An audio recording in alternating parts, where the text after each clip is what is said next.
afya na pia kwa kugusa sehemu au vifaa vilivyo na virusi hivi. Ukihisi dalili kama vile kupandwa na joto, kikohozi, maumivu mwilini na ugumu wa kupumua na unashuku ulikaribiana na mwathiriwa, jitenge kisha piga nambari 719 ili upate usaidizi. Mtu yeyote anaishi na maradhi sugu kama vile virusi vya HIV, kifua kikuu, saratani na mengineo anashauriwa kutumia dawa zake jinsi alivyoshauriwa na daktari bila kukosa. Komesha korona. Ujumbe huu umeletwa kwako na serikali ya Kenya. Please deposit this money into my account real quick. May I know your account, please? Michael Bakayoko. My account is 01826. Thank you for banking with us. It's my first time to bank. Could I ask how safe is my money? Or maybe I should just continue with my mattress banking. I think I should go back. How are you, Mr. Bakayoko? How may I help you this time? Well, I have come back to confirm the safety of my money. The one that I deposited earlier today. Oh, I guess you haven't banked with us for some time. Now listen, whenever you deposit your money, be rest assured of its safety because you're a responsible bank which is a member of the KDIC. See that sticker there? KDIC? KDIC is mandated by law to provide insurance for your deposits. Now I know. No more mattress banking. Be sure. Check out for a KDIC sticker in your banking hall. KDIC, protecting your deposits.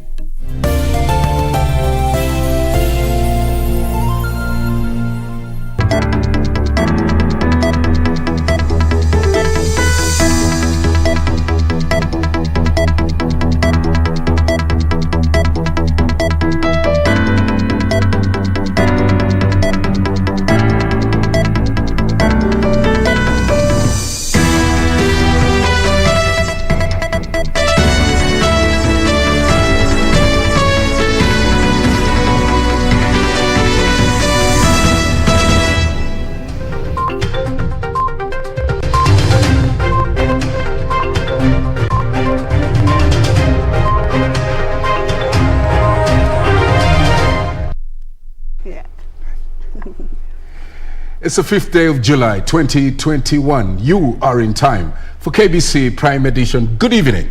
My name is Mboya. My name is Museo. Thank you so much for joining us for a comprehensive coverage of all the day's events that have been happening here in Kenya and around the world. That includes business news.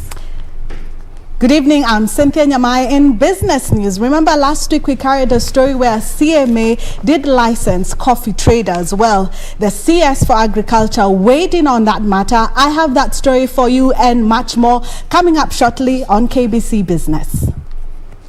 And also coming up shortly is the very latest in the world of sports with our man, Richard Munga. Oh, thank you very much. National Rugby Sevens team coach Innocent Simiyu has named some of the players that will be traveling to Tokyo, Japan for this year's Olympic Games. I'm Richard Munga. I'll be bringing you all the details as well as other sports updates later on. See you then. Plus live in studio we have Maurice Akelo Misori, Secretary General of KUPPET, Kenya Union of Post-Primary Education Teachers. Are the unions under threat of becoming irrelevant? Make sure you join us a little later on. But first things first, tonight's highlights. And I want to commit to the public that we will act and take decisions in the direction that investigation is going to show us. If the officers who are involved in making mistakes, they of course face the full force of the law. Interior Cabinet Secretary Dr. Fred Matiang'i promises action once suspects in Kisii murder are found. On the 52nd anniversary of the death of Tom Joseph Mboya, we analyze how the country's political landscape would be like had the assassin's bullet missed its target. Plus, Agriculture Cabinet Secretary Peter Munya maintains licensing of coffee brokers still under the Coffee Direct. Len Saudingo is our sign language interpreter tonight. Feel free to interact with us. Tell us where you tuned in from. That interview is coming up shortly as well. Maybe you can tell us what you think about what are some of the problems actually that affect teachers in the country and how best can that be resolved. At KBC Channel 1 News, the hashtag to use is Prime Edition. Very well. Let's now start off this bulletin with our top story. Interior Cabinet Secretary Dr. Fred Matiang'i has promised action will be taken against all the officers who will be found culpable over the deaths of 2 suspects at Rioma Police Station, that's in Kisii County, 2 weeks ago. Speaking during the opening of the Inspector General Conference in Nairobi, Matiang'i said already a report from the Inspector General of Police over the incident is on his desk for action.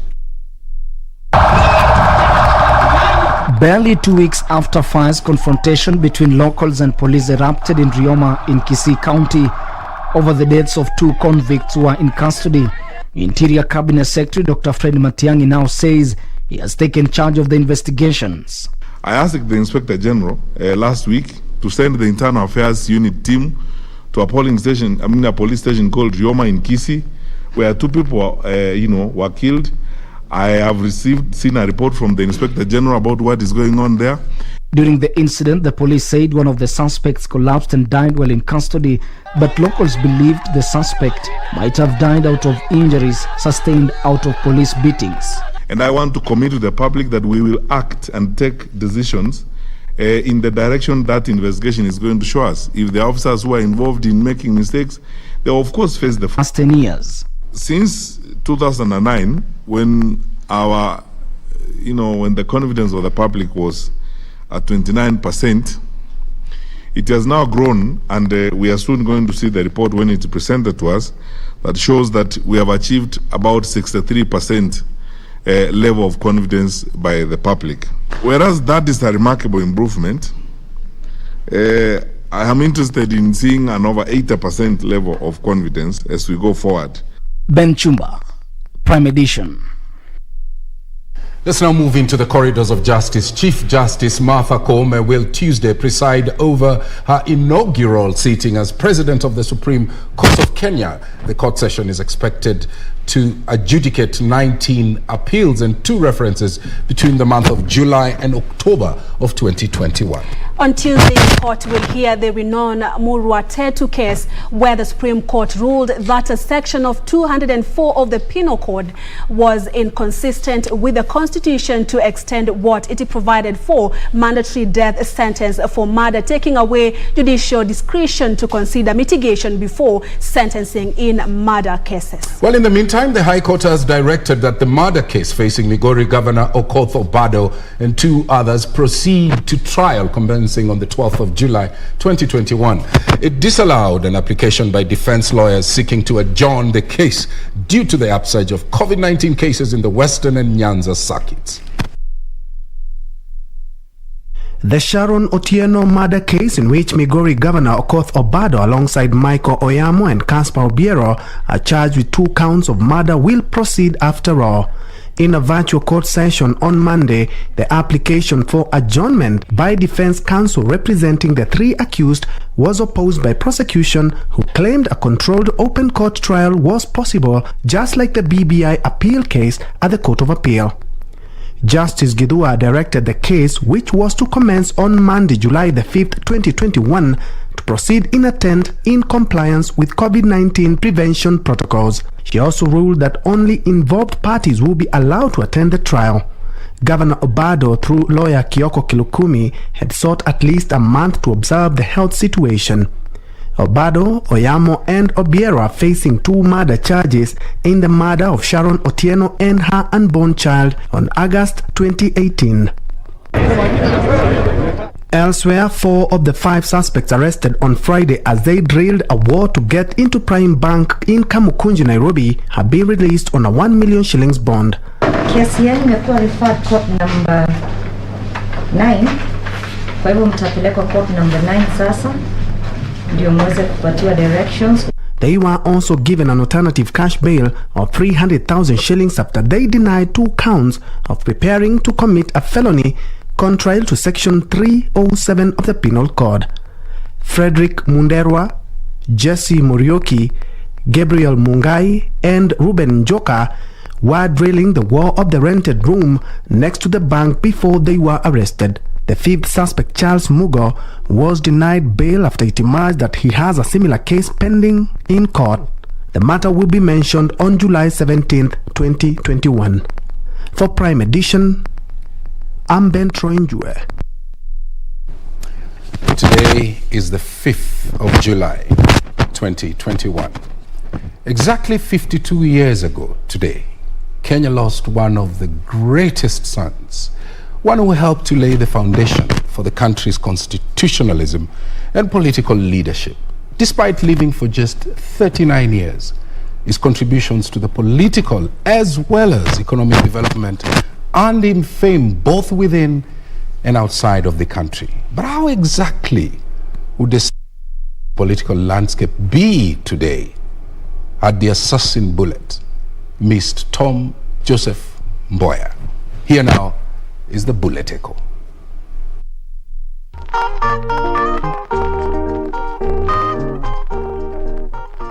I believe that one day Kenya will be governed by a democratic government, representative and elected by the people. And by the people, I include anybody who decides to make Kenya his home. In how many years? Who accepts to be treated as an equal citizen with everybody else.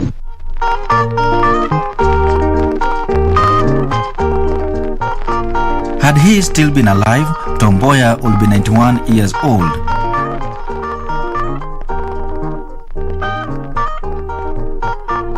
As his family marks his 52nd death anniversary today, Kenyans from various parts of the country continue to visit the Tom Mboya Mausoleum in Rusinga Island, Homa Bay County, partly to see the grave of a man they have read and heard much about. I wish to say that we lost a very great man, a very brilliant man, and a man who, during his time, you could not compare him with his contemporaries. Ilikuwa ni kipawa ambacho Mungu ndiye alikuwa amempa. Wajasiri kama hao ni wachache, lakini yule mtu ambaye amejitoa mhanga kupigania taifa lake, tunaweza tukamlinganisha na huyo mtu. Kwa hivyo siku ya leo tumekuja tu kumkumbuka na kuweza kuyatenda yale mambo ambayo pengine sisi wenyewe pia tungependa kuyafanya, ambayo yeye pia nia yake ilikuwa ni ayatimize. Tom Joseph was a great Kenyan who lived his time. And within the short span of time that he lived, there is a lot of things that he did to this country. But what would Mboya have become had the assassin bullet missed its target on July 5th, 1969? Mboya could have reached the peak. And I'm sure with his leadership skills, this kind of negative ethnicity tribalism could have not existed, because this is being initiated by politicians and supported by politicians. He was not an agent of such characters. So we could have reached a country, a united country, which is built on a very strong background. Remember other people who are taken abroad for learning. They are bright people. They could come back again and help Mboya to manage the country if he was to be elected the president of Kenya. Look at what he did in economic planning. What he did in economic planning, he saw that really we can have education. And I thank Honorable President Kibaki for this, for free education. But according to Mboya's idea is that we may have education, everybody can be educated. In what ways would his political ideologies have influenced Kenya's politics? Today, Kenya would have not had what we call tribalism. Because you remember a person like Mboya stood in Nairobi and he won even when he defeated Kibaki, who was very popular. At that time, if there was any tribe, the major tribe in Nairobi by then was Kikuyu. But you see, Mboya won.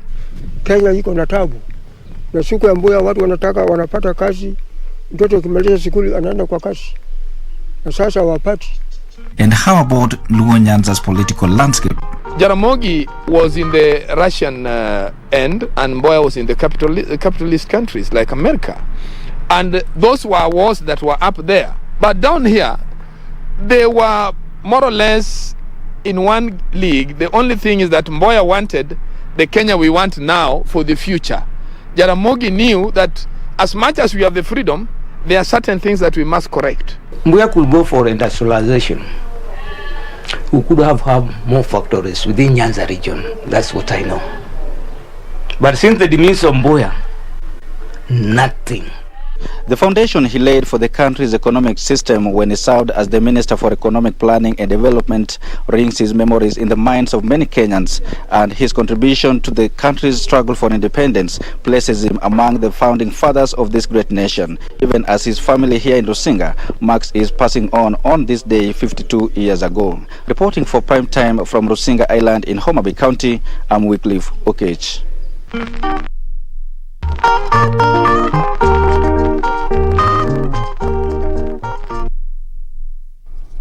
Thank you so much, Wycliffe Okech, for that report, remembering one of the greatest sons of this country. Now, in other news, the National Hospital Insurance Fund will from July 11, 2021 migrate totally to the digital platform in all its processes. Biometric registration and identification of members is ongoing, and once complete, physical cards will be abolished. NHIF further says it has collaborated with stakeholders and well-wishers to support vulnerable members of the society in accessing universal health care countrywide. In fulfilling one of the government's Big Four agenda pillars, the National Hospital Insurance Fund says its all systems go in the realization of the universal health care. Come the 11th of this month, NHIF will transition to digital operations. If we are going to have all Kenyans on board, to be able to monitor, to provide access, to ensure we pay on time, we must adopt electronic and digital platforms. The public medical insurance provider says a number of reforms have already been achieved to facilitate quality healthcare services for all. Amendment of the NHIF to align the UHC agenda and the review of NHIF organizational structure and its reorganization. Among beneficiaries of the nationwide rollout of the affordable healthcare programs are operators in the border sector, thanks to a memorandum of understanding with the umbrella body. Pandemic has not spared the industry either, and since most of the border operators are self-employed, we cannot meet the cost of our health. We will be presenting to you some package which includes fully comprehensive insurance, includes personal accidents, all the legal liability, all the things that we've talked about. Reporting for Prime Edition, I'm Ruth Wamboi. Well, we're taking a short break at this point. Remember, live in studio, we have Maurice Akello. Misori is already in the other side of the studio. We're going to talk to him about matters CBA.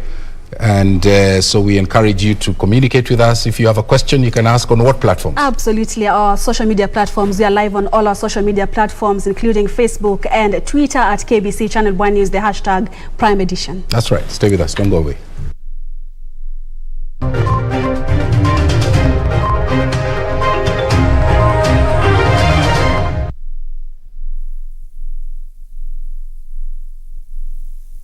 Are teachers' unions under the threat of becoming irrelevant? Are there unseen forces working around the clock to scuttle teachers' union? Teachers in this republic, through their representatives in the unions, are not happy. Or are the unions their own worst enemies? The job that we do has become very precarious. It requires some element of security. Join me, Mboya, as I engage KUPPET Secretary General Akello Misori on the fate of unionizable teachers this Monday only on The Perspective.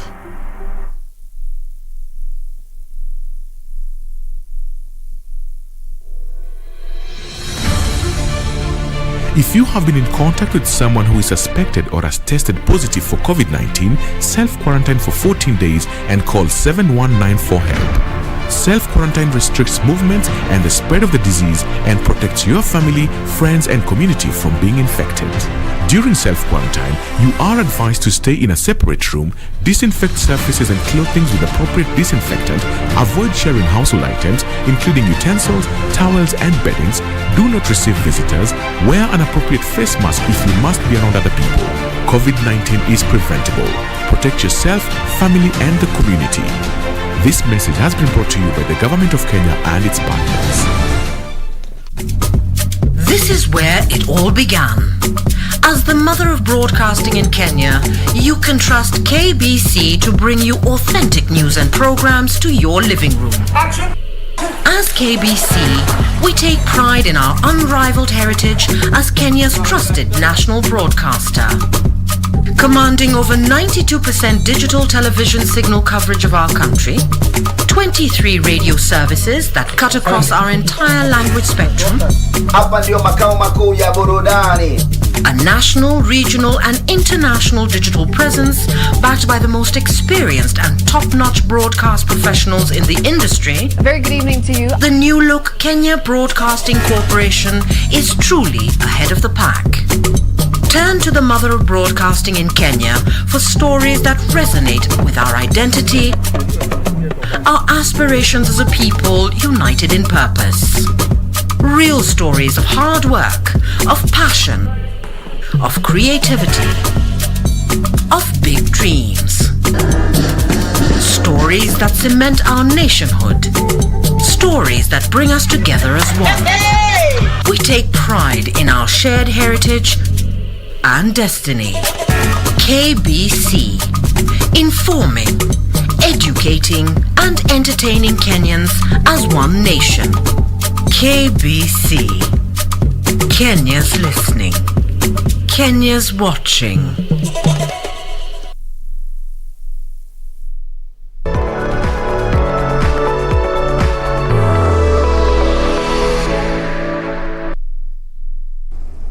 Well, as we had promised you, Maurice Akelo Misori, Secretary General of KUPPET, Kenya Union of Post-Primary Education Teachers. Thank you very much, sir, for coming through and honoring our invitation. Thank you so much for inviting me here. Asante. Thank you. So, the present collective bargaining agreement, the CBA, it lapsed. I think it lapsed sometime last week.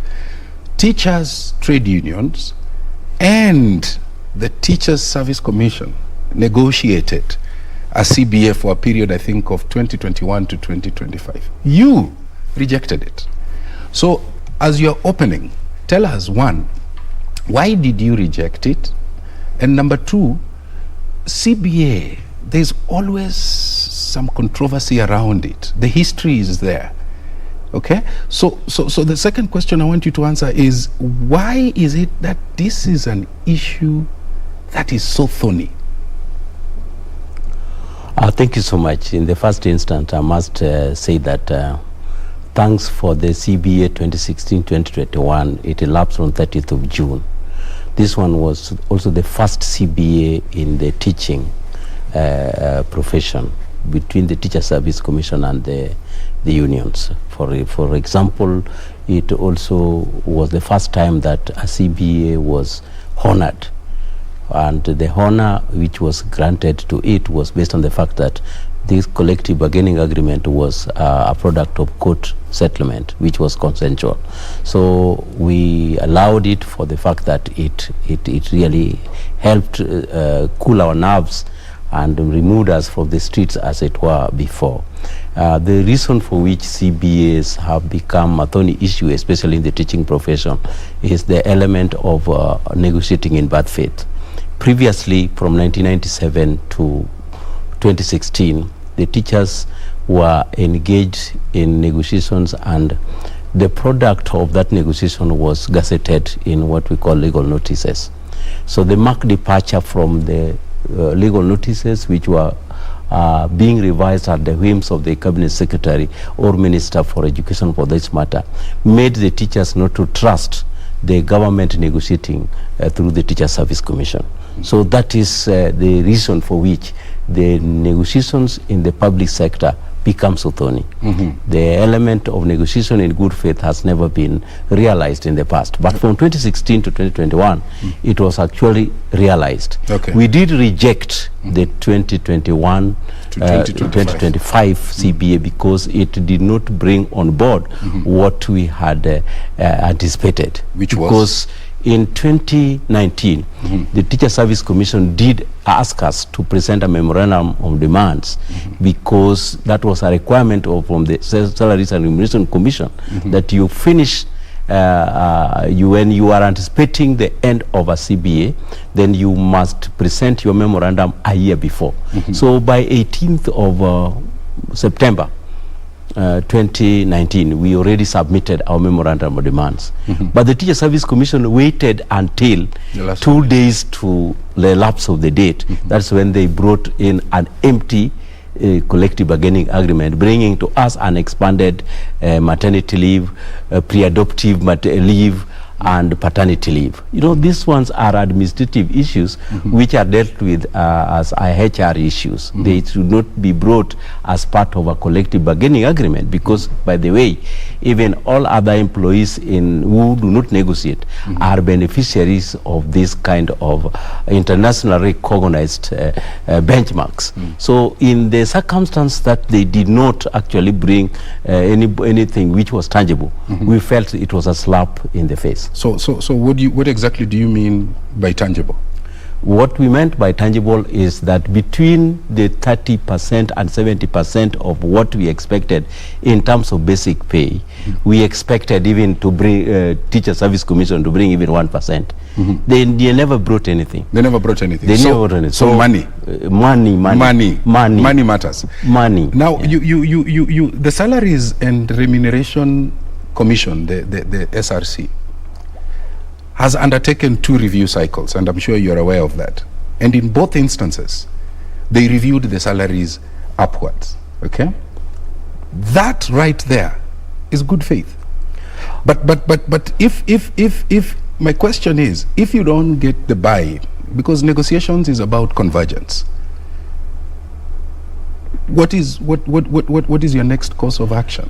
I think let me just bridge some understanding so that people come to understand why we don't want to converge. The Salaries and Remuneration Commission purported to stop negotiations, which is not its function. It's supposed to give advisory opinion on what should happen in a state of when the employers and employees are negotiating in the public sector. But in the circumstance, just 2 weeks prior to this, our negotiations, SRC decided to freeze negotiations. That is not part of its mandate. And in effect, it brought in another dimension, bringing in a cycle of 6 years of negotiating pay. And you know, the circumstances which make us to make particular demands are based on parameters related to inflation. Currently, teachers who teach in schools, for example in Nairobi, may not even reach their schools because the transport cost has gone high. That one alone is a cause for concern. And therefore, when a Salaries and Remuneration Commission comes and freeze and citing COVID-19, which of course we also know has affected. It has affected. It has affected a lot of things. It has affected a lot of things. Not only COVID. But the Teacher Service Commission was not supposed to give us teaching points based on the Salaries and Remuneration Commission aspect of understanding the economy, because that ruling made a lot of contradictions about what is taking place. Because remember, just last week, when the president was out of this country, he really assured World Bank and the IMF that our economy is growing at 6.1%. That is enough reason for us to say that we have got sufficient reason to act something so that we can also mitigate the circumstances which have made our lives difficult. You've mentioned IMF, and you know IMF is in town. And what SRC has been trying to do is to tame the wage bill, which is way above the 35% of GDP. Okay? As recommended. None of it. Growing economies. None of it. Let me just tell you about SRC. One of its mandate is supposed to at least bridge the gap between the highest paid and the lowest paid. How do you justify that in the same working environment, somebody is earning 204,000 and somebody is earning 31,000? And doing the same work in the same environment? Why can't SRC rationalize the pay disparities which exist in the public sector alone? In the public sector. Let's come back to that's unfortunate. Let's come back to the teachers. The teachers, I remember during the 9-month lockdown, all right, they were on a full salary. Many Kenyans lost their jobs. Businesses were shut. There are those who took heavy pay cuts. Now, with that kind of goodwill, what do you tell the people who are looking at you and saying, why take a hard stance? Why are you missing out on getting the best of both worlds? Nobody is taking a hard stance in this. Yeah. And in fact, as a hunter. But you've rejected. As a hunter, let me just say, as a hunter, I will take a rabbit. Yeah. And then tomorrow I'll take an antelope. The next day I'll take an elephant. Mm-hmm. But in the circumstance, I'm being given nothing. We are being given threats using COVID-19 when we really know very well that that is a mere excuse. But why is an independent commission like the Salaries and Remuneration Commission give a blanket freeze? Suppose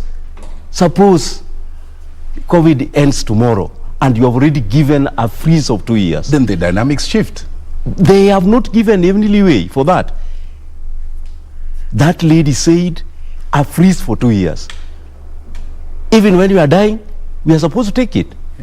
That one cannot happen, my friend. Actually, in COVID-centric times. It cannot happen. In COVID-centric times. In COVID we are learning a lot of things. We are learning a lot of things, but we must also learn to cope with certain things. You have already intimidated me by saying that we should have accepted nil simply because people have lost jobs. Let them try. Last year alone, when COVID struck, about 13,000 girls got pregnant. There were issues there were issues. That is the absence of the teacher in class. And don't think that we are being paid so that we should not demand.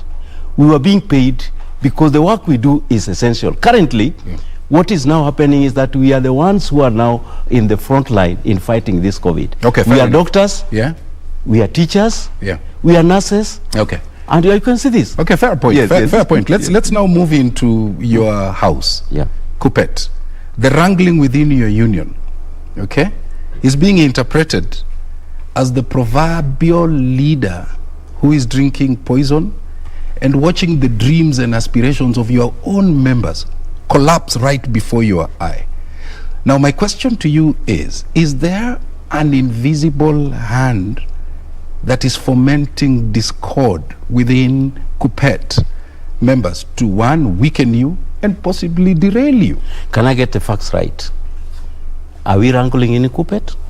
We have wrangling in KUPPET? We have members in Migori who called a press conference and accused the secretariat of diminishing their chances of ascending to the top office. We have also some of your members, especially the technical trainers, who were left out in the 2018 CBA, all right? But if you study their pay slips, the deductions are still going to you, and yet they were left out on the 2018 CBA. So there are issues. Honestly, you cannot look the other way when those issues are there. I think you have gone out to hunt for issues which are non-existent. Remember the reason for which the TVET teachers were removed from benefits from the CBA was that they were moved from the Teacher Service Commission to the mainstream public service. In the circumstance, they missed out on third and fourth. That is a matter which is a subject of court, and I do not want to delve into it.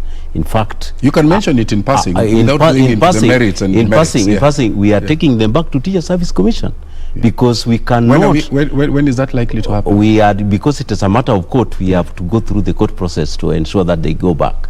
Because we already having a subsisting a court judgment about their going back to Teacher Service Commission. But you intimated something about the wrangling of teachers at Migori branch. Are you suggesting that there is no wrangling within KUPPET? What do you mean? You know, a political formation, when there are chairs being arranged and so on, you cannot say those ones are wrangles. That is the nature of the business in a political formation. Even in public political arena, you have seen how even in the ruling coalition, there is a very, very serious intent. But that does not mean that we don't have the expressway from all the way from Lolongo to the city center to Waekwe. Fair enough. That means that the things are being done, because that is how political formations are supposed to be run. So if there is no pull and push, then there's no life in a political formation. Right. So it's an opportunity to get a solution. There have been complaints that private schools were disadvantaged in this year's Form 1 replacement. I don't know what your take is. I don't think there was. If there were, then this is my take. The formula used by the Ministry of Education to allocate students to go to Form 1 is one of the best, because the interface is devoid of human error, because it is computer generated. But one thing which must be borne in mind, once you people put pressure on children to at least select schools, like for example, if you are selecting Kenya High, for you have a girl and Alliance Boys, Mangu High School and so on. Those schools have got about 200,000 applicants at one go. That's right. That is beyond even the capacity of a region of admissions in that particular way. In the circumstance where a student has lost the first and second choice, that child is likely, that candidate is likely to get to any school.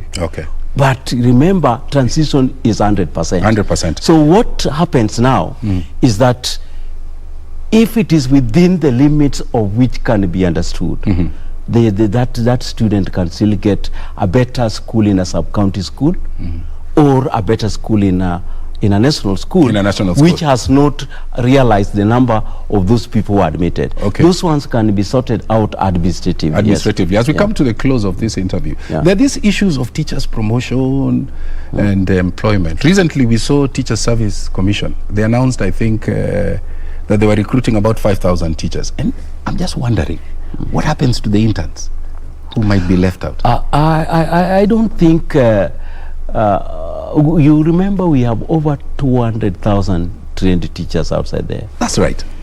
And if everybody would be thinking otherwise, or if even Teacher Service Commission convinced us that out of the 200,000 teachers who are outside there, we are employing 50,000, then we can even scale down our demand for better pay. Because we know very well that we are sorting out the teacher-pupil ratio as required. But what is happening is that according to the budgetary allocation, we cannot get what we want. Money.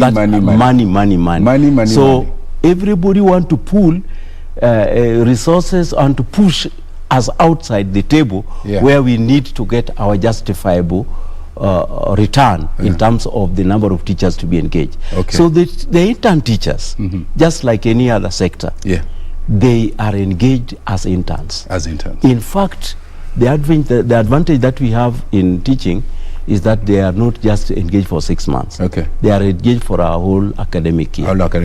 So that is the advantage. CBC. But now, as they are getting employed, the intern teachers are more advantaged in terms of recruitment. Brilliant. Yes. CBC Grade 5 has kicked off, and soon we'll be heading to the next level. Is it all systems go? All systems go, but with challenges. And that is where we are. That as we are going to Grade 5, we only have 1 year, and then we shall be having a transition to junior secondary school and junior secondary school.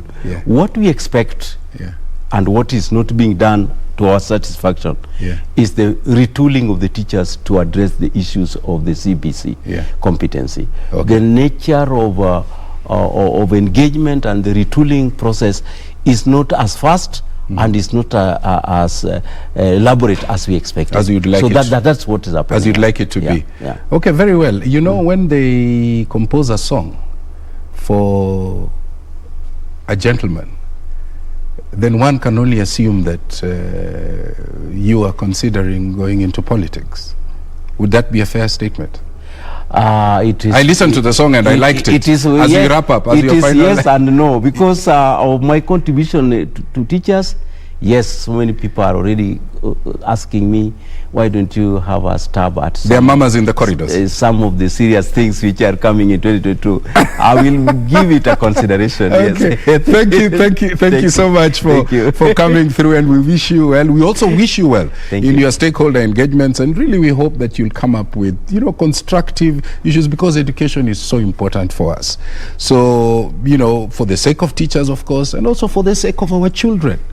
because when there's no convergence at the top, it's the children who suffer. Thank you. Thank you, Missouri, for coming through. Missouri Secretary General of KUPPET. We're going to take a short break. Remember, we still have the day's business and the day's sports, so do stay with us.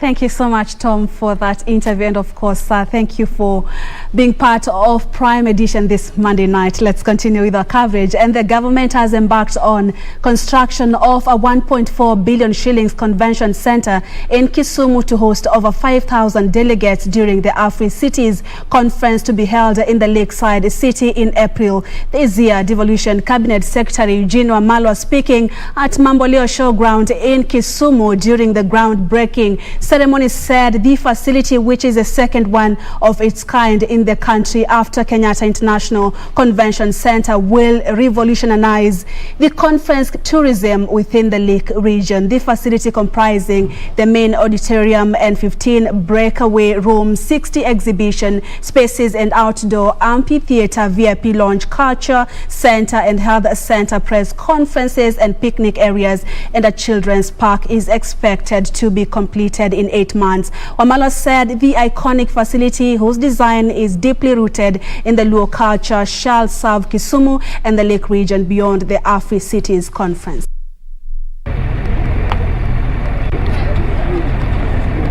Should have held this conference way back in April. Actually, should have been in November last year. But because of the COVID-19 crisis that visited our country in March last year, we were forced to postpone this conference to April next year. That leaves us very little time to be able to deliver this.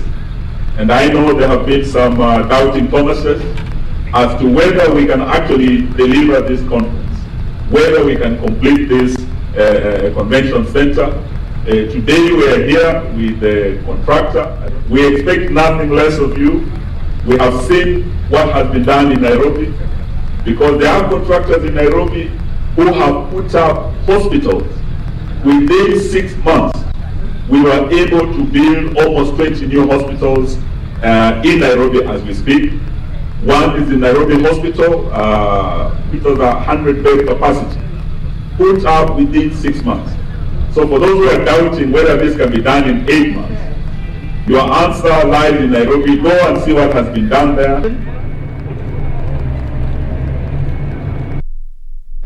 We now take a short breather. When we return, Cynthia Nyamai is on standby with business news. Stay with us.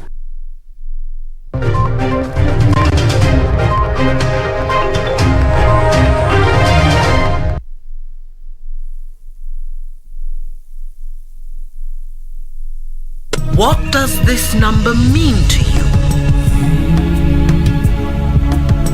A pack leader? A winner?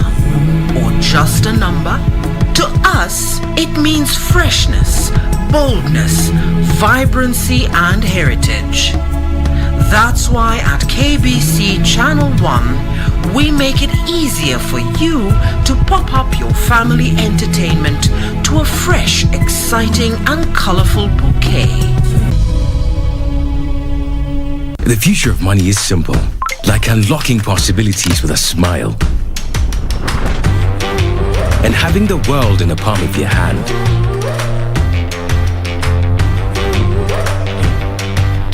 It's the ability to touch many lives at the same time and turn your dreams into reality.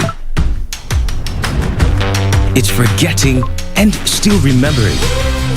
Simple is having everything that you love in one place. From the ticket to your next meal,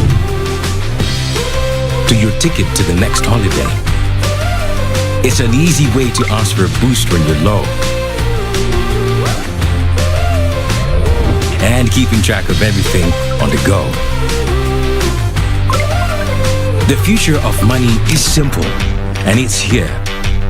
Download the new M-Pesa app today.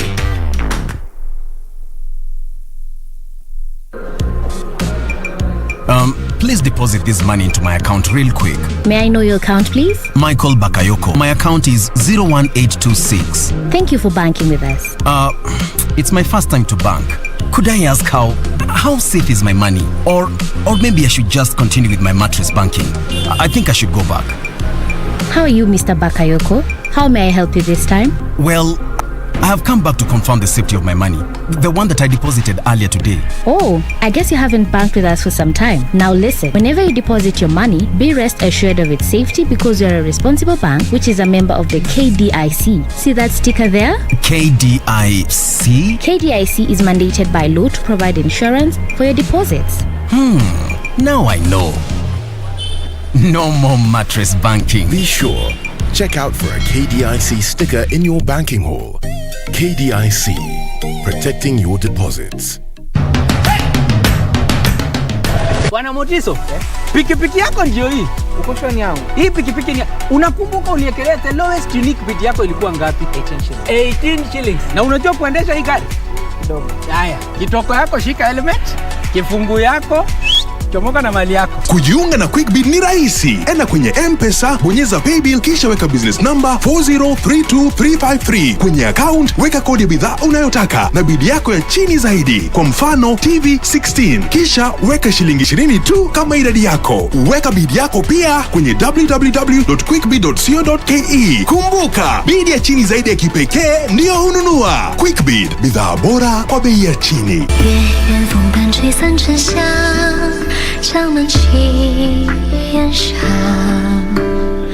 You are still lying to me right now. You can't stop us without good reason. Are you really not aware of who this is? Uncle, someone has trespassed on our villa and kidnapped the vessel we created together. This is an honor that His Majesty gave you. You can't take off your armor. I can't meet His Majesty unless I do. I have to go in and have a word with His Majesty.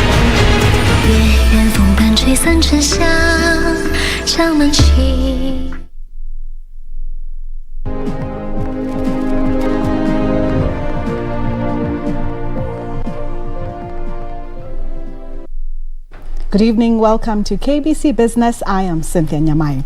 Now, Agriculture Cabinet Secretary Peter Munya has waded into the row between the Coffee Directorate and the Capital Markets Authority over licensing and regulation of coffee traders and brokers. Remember, last week we carried a story where CMA announced that it had licensed 5 brokers, and today Munya has said the licensing and mandate is still with the Coffee Directorate.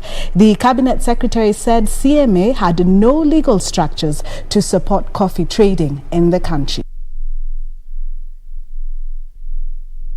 Capital Markets Authority regulates stock trading. Stocks are different asset class from agricultural commodities. Agricultural commodities are physical commodities. The stocks are not physical. They are quite different. So the fact that the coffee exchange is called an exchange doesn't mean it's a stock exchange. It's actually an auction.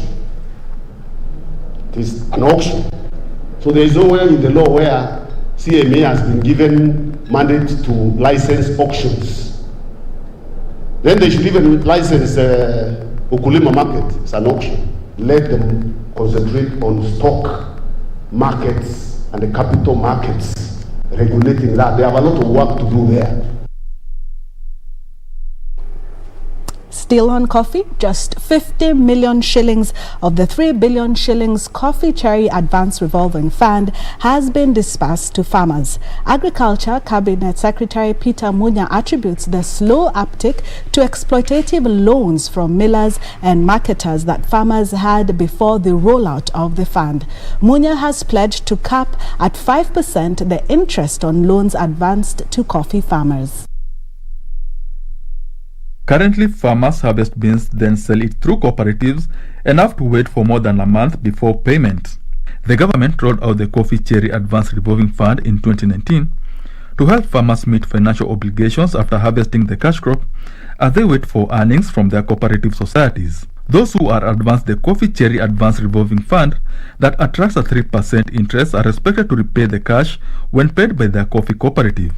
So far, 50 million shillings of the 3 billion shillings Coffee Cherry Advance Revolving Fund has been disbursed to farmers. Farmers in Nyeri County have been the highest beneficiaries. 2,700 farmers from Nyeri County have so far borrowed 23.3 million shillings, followed by 642 farmers from Meru who were advanced 10.3 million shillings from the fund. So far, we are receiving some good feedback from these counties, especially Baringo, and the new counties like Bungoma and Nandi and Trans Nzoia. Munya says the coffee value chain has huge debts from predatory lending from millers and marketers, making it hard for them to take up additional loans. So once we cap through the law, we cap the interest rate to 5%. Most banks won't lend. So the lenders will be left to be new KPCU basically and the commodity fund, because commodity fund also lends at 5%. So the uptake will go up. Benson Rioba reporting for Prime Edition. The CIC Insurance Group Board has appointed Nelson Kuria as chairman following the retirement of James Magomore, who has served as chairman for 16 years.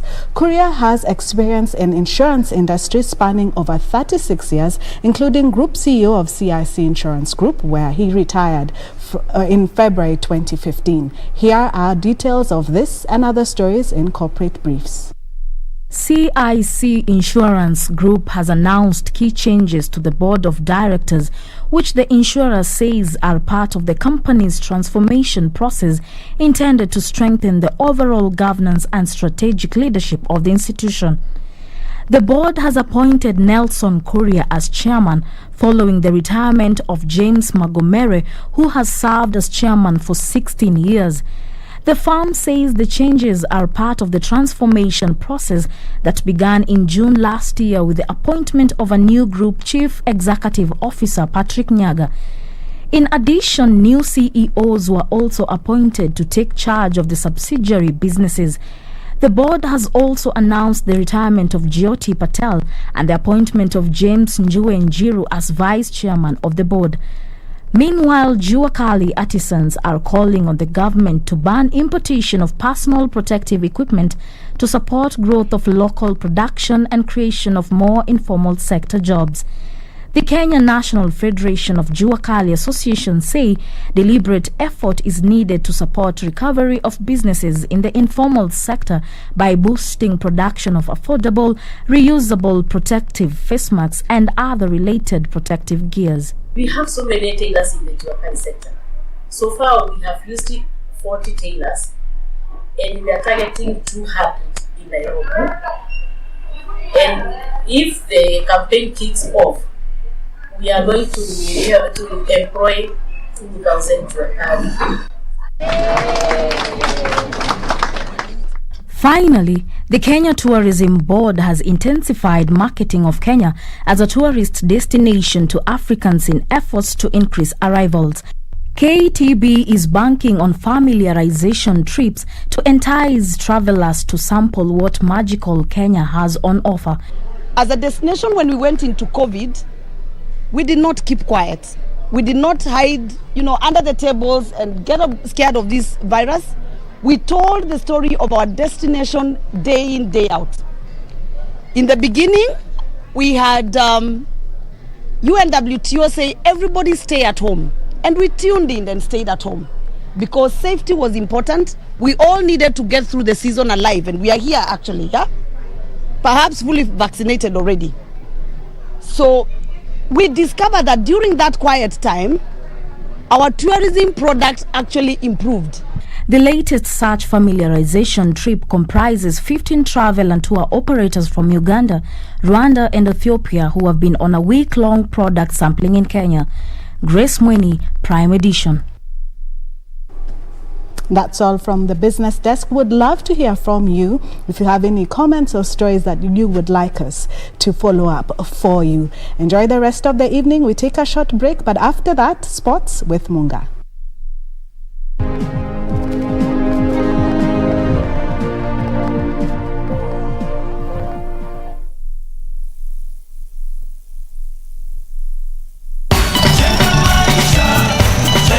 Watu wangu wa mjeng, strong, Unajua kurejista na NCA, National Construction Authority, inamaanisha nini? Inamaanisha umetambulika kama fundi wa mijengo hodari kulingana na ujuzi wako. Inamaanisha umesimamiwa kiafya, kikazi, kimalipo na kisheria kote Kenya. Inamaanisha pia umeaminika. Wewe sio fundi bandia na kwa hivyo utaitiwa kazi mingi. Be sure, Jenga Smart, to ensure the safe construction of all residential, commercial structures, roads and other works. The National Construction Authority is directing all contractors to be registered with and workers accredited by the authority to ensure compliance with the construction regulations of Kenya. Reach our customer care team on 0709 126 173, 0709 126 102 and 0709 126 172. National Construction Authority, building a strong Kenya.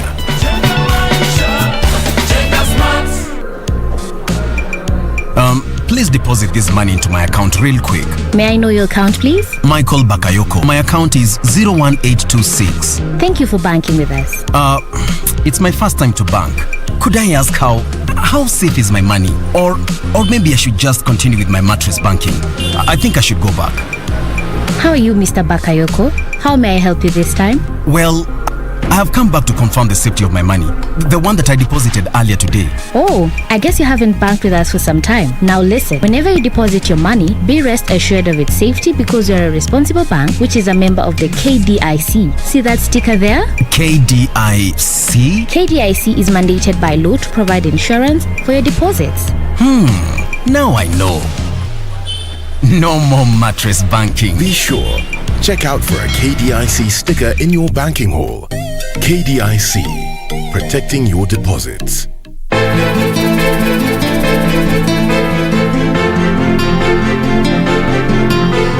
Kwa hivyo hii mambo tuachane nayo ama na hatujapata suluhisho. Wewe Kitutu amesema nini? Huyu Keti anipendi tu. Huyu matatizo ulituletea kazi gani? Awe kipochi chako Akija kuhusu hicho, singependa kuupoteza. Nitasononeka sana huu mkufu nikiupoteza. Ukicheka hivyo ndio unanimaliza. Viungo vyangu navilegeza mtoto.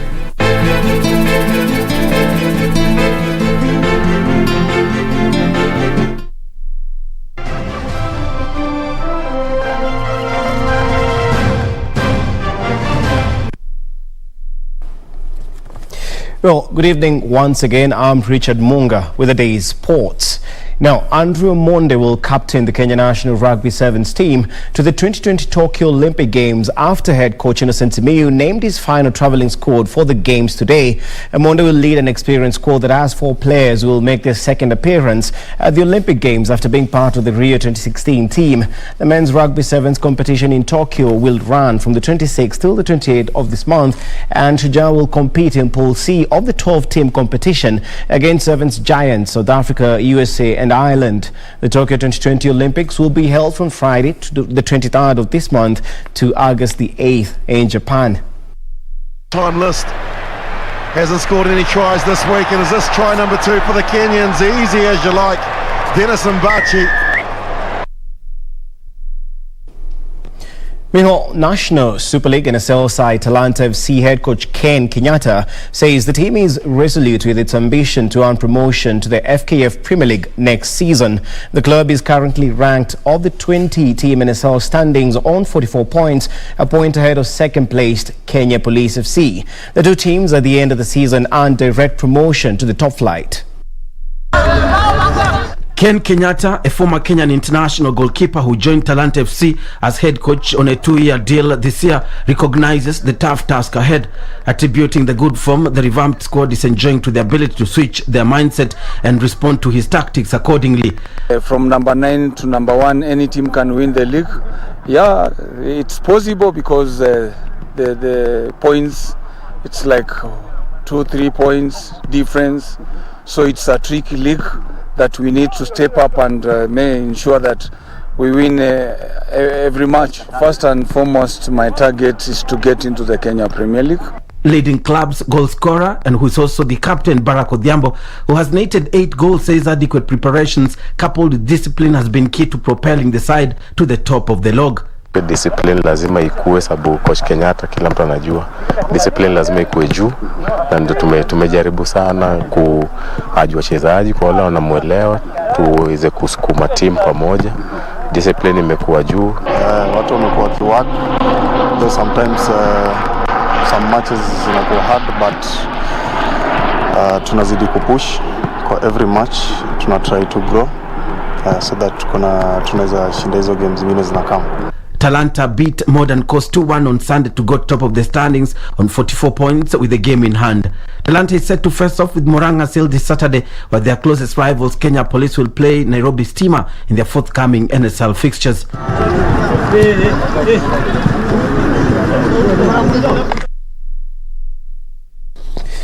Also, 28 Kenyan top volleyball coaches today began a 4-day seminar which aims to equip them with the latest training techniques, sports development and mental strength. The seminar, being held at the Nyayo National Stadium, is conducted by FIVB Level 3 coach Godfrey Owese. The Coaches Commission, the Kenya Volleyball Federation and the Kenya Academy of Sport has organized a high-performance seminar for local coaches in the country. The seminar aims at equipping the local coaches with the latest training techniques, sports development and mental strength. The seminar is being conducted by Godfrey Owese, an FIB Level 3 coach trained in Japan and who has a vast experience in coaching overseas, and who is also a lecturer at Manila University in Philippines.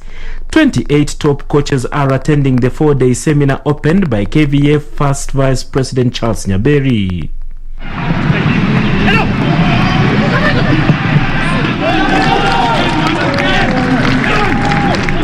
Meanwhile, Western Stima moved out of the relegation zone after coming from 2 goals down to draw 2-2 with Kariobangi Sharks in the only Kenyan Premier League match played today. Stima moved 1 slot up to 15th position above Vihiga United, while Sharks remained 5th on the table.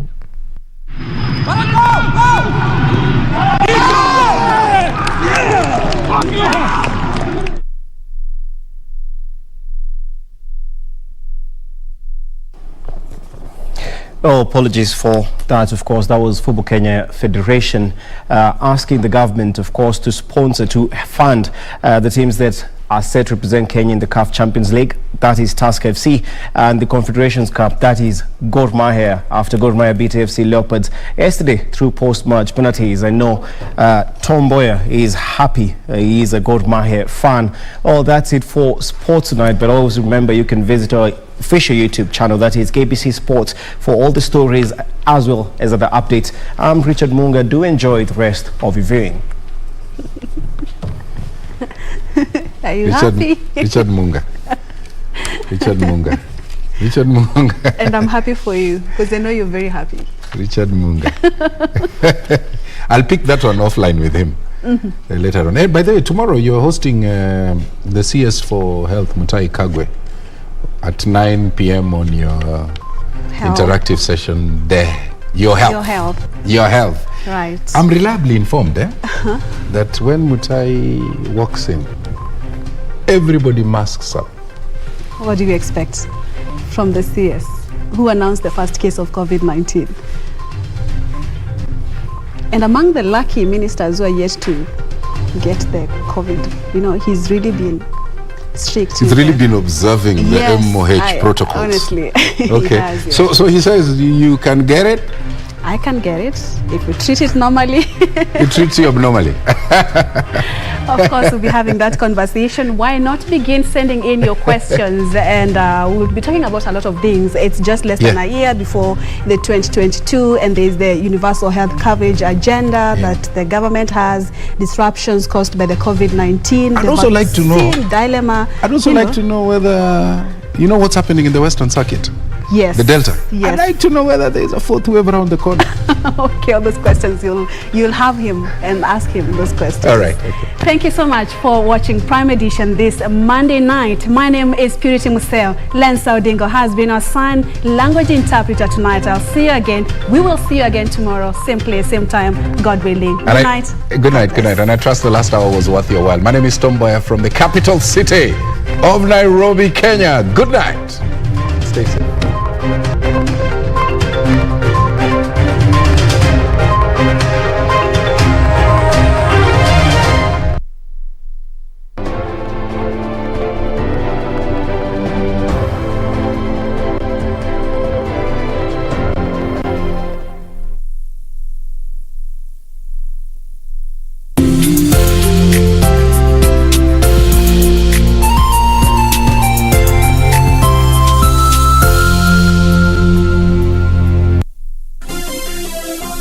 Vera Beauty College.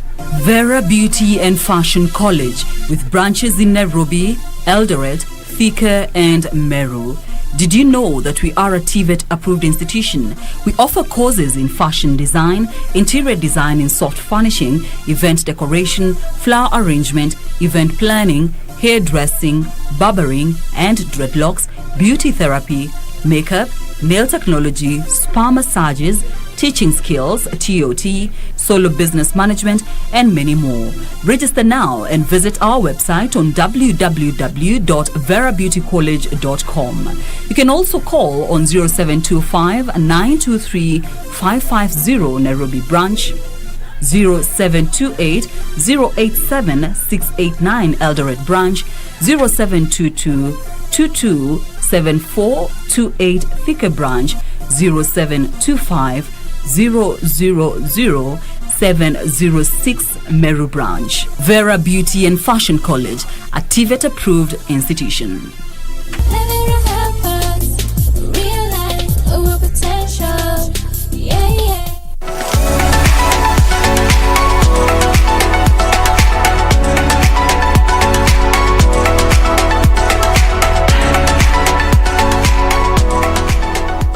Asante sana mpenzi mtazamaji mahali popote uko. Kwa majina najulikana kama Mtumishi Asante Yesu. Ukiniita Mr. Quickbit tutakuwa tuko sawa. Hapa kwenye Quickbit tunakuambia tunakupatia bidhaa bora zaidi kwa bei ya chini. Na ni rahisi sana. Fuata maagizo, ekelea the lowest unique bid na unaweza kuwa unaondoka na hizi bidhaa.